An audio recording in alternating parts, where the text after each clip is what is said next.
سورۃ النور کی آیت نمبر جو 4 ہے اس کی تفسیر کا پارٹ 2 کہہ سکتے ہیں آپ اس کو۔ اس قانون کو پوری طرح سمجھنے کے لیے ضروری ہے کہ اس کی تفصیلات نگاہ میں رہے۔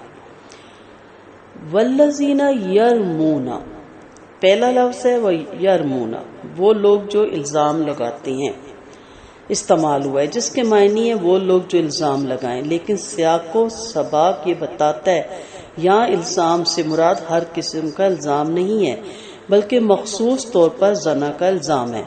پہلے زنا کا حکم بیان ہوا ہے اور آگے لعان کا حکم آ رہا ہے، اور ان دونوں کے درمیان اس حکم کا آنا صاف اشارہ کر رہا ہے کہ یہاں الزام سے مراد کس نوعیت کا الزام ہے۔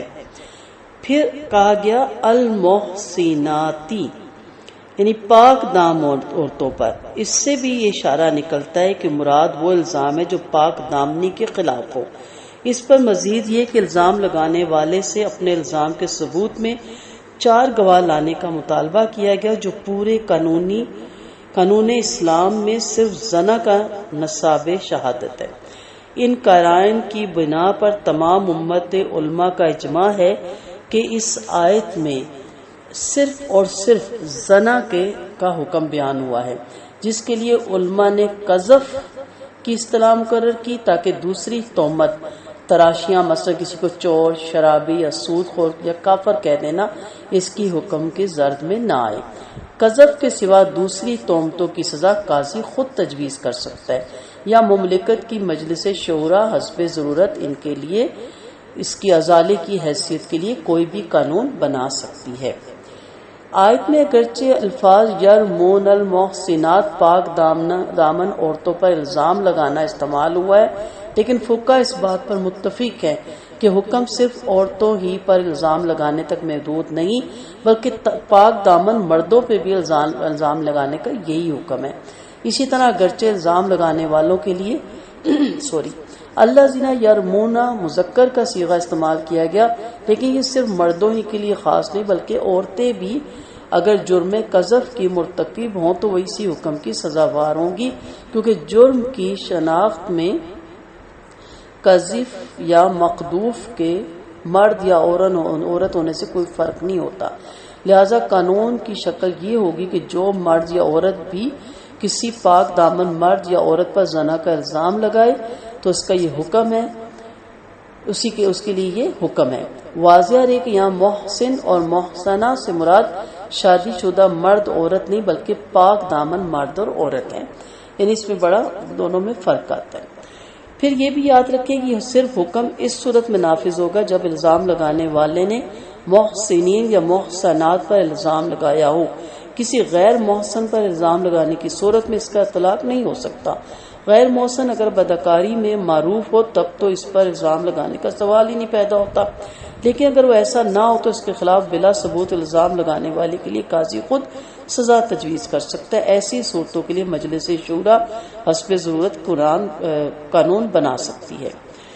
پھر یہ بھی یاد رکھیں کسی فعل قذف کو سزا ہونے کے لیے صرف یہ بات کافی نہیں کہ کسی نے کسی پر بدکاری کا بلا ثبوت الزام لگا دیا، بلکہ اس کے لیے کچھ شرائط ہیں قذف یعنی الزام لگانے والے میں اور کچھ مقذوف الزام کے ہدف بنائے جانے والے میں، کچھ خود فعل قذف میں پائی جانی ضروری ہیں۔ اس پہ میں نے پہلے تفصیل سے بات کی تھی، اگر آپ کو یاد ہو کہ قاذف میں جو شرائط پائی جاتی ہیں کہ وہ بالغ ہو، بچہ اگر قذف کا مرتکب ہو تو اسے تعزیر دی جا سکتی ہے مگر اس پر حد جاری نہیں کی جا سکتی، پھر عاقل ہو، مجنون نہ ہو، اسی طرح نشے کا عادی نہ ہو۔ یہ ساری بات میں نے اپنے پچھلے لیکچر میں تفصیل سے بتا دی تھی کہ گنگا بہرا اندھا نہ ہو، اشارتن نہ کہ اس کے لیے زبان سے کہنا بہت ضروری ہے۔ تو یہ وہ تمام شرائط ہیں جو فعل قذف میں پائی جانی چاہیے۔ ایک الزام کو 2 چیزوں سے کوئی ایک چیز قذف بنا سکتی ہے، یا تو قاذف نے مقذوف پر ایسی وطی کا الزام لگایا جو اگر شہادتوں سے ثابت ہو جائے تو مقذوف پر حد واجب ہو جائے گی، یا پھر اس نے مقذوف کو ولد الزنا قرار دیا، لیکن دونوں صورتوں میں الزام صاف اور صریح ہونا چاہیے، کنایت کا اعتبار نہیں ہے جن سے زنا یا تان فی النصب مراد ہونے کا انحصار انحصار قذف کی نیت پر ہو، مثلا کسی کو فاسق، فاجر، بدکار، بدچلن وغیرہ کے الفاظ سے یاد کرنا، یہ چیزیں نہیں ہیں۔ پھر جرم قذف قابل دست اندازی سرکار ہے یا نہیں، اس میں فقہا کے درمیان اختلاف ہے۔ ابن ابی یعلا کہتے ہیں کہ اللہ کا حق ہے، اس لیے قاذف پر بہرحال حد جاری کی جائے گی، خواہ وہ مقصوب مطالبہ کرے یا نہ کرے۔ امام ابو حنیفہ اور ان کے اصحاب کے نزدیک یہ اس معنی میں تو حق تعالی ضرور ہے کہ جب جرم ثابت ہو جائے تو حد جاری کرنا واجب ہے، لیکن اس پر مقدمہ چلانا مغضوب کے مطالبے پر موقوف ہے اور اس لحاظ سے حق آدمی ہے۔ یہی رائے امام شافعی اور امام اوزاعی کی بھی ہے۔ امام مالک کے نزدیک اس میں تفصیل ہے۔